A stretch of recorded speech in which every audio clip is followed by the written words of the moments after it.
Hello, my name is Ariadny Piña. I'm in Section 2T, and I will be talking about the Geneva Convention on the treatment of prisoners of war.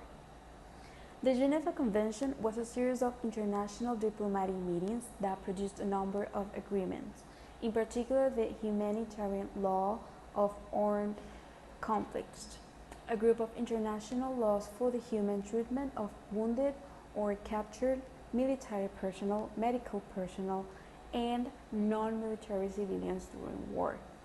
Over 190 states followed the Geneva Conventions because of the belief that some battlefield behaviors are so heinous and damaging they harm the entire international community. The rules help draw a line as much as it is possible between the human treatment of armed forces, medical staff, and civilians, and unrestrained brutality against them. Before the Geneva Conventions, rules of warfare were hit or miss, if they existed at all. While some civilizations showed compassion for the injured, helpless, or innocent civilians, others tortured or slaughtered anyone in sight. Henry Dunant, a Genevan businessman seeking land rights for a business venture in the Napoleon III's headquarters in northern Italy, found himself a witness to the bloody aftermath of the Battle of Solferino. As a result of seeing this horrible suffering, Dunant writes his book, A Memory of Solferino, in 1862, not only describing what he had observed, but also proposing a solution: the establishment of relief groups made up of trained volunteers who could offer assistance to war-wounded soldiers, regardless of which side of the fighting they were on. The following year, Dunant was part of a Swiss-based committee that put together a plan for national relief associations. This group was eventually known as the International Committee of the Red Cross, adopting the symbol of a red cross on a white background, an inverse of the Swiss flag, to identify medical workers on the battlefield.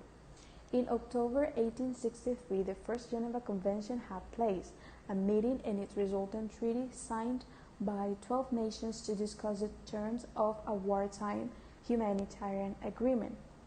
After two more conventions in 1906 and 1929, some improvements and updates were made to further the civilized treatment of prisoners of war.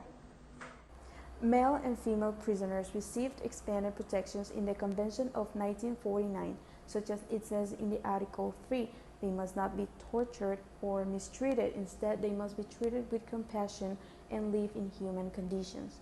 Articles 5 and 6 that cover what may or may not be done to a prisoner. They are only required to give their name, rank, birth date, and serial number when captured, and their personal possessions other than arms and horses cannot be taken from them. From Article 9 to 13 cover that they must receive suitable housing and adequate amounts of food. Articles 14 and 15 cover the provision of medical facilities in each camp.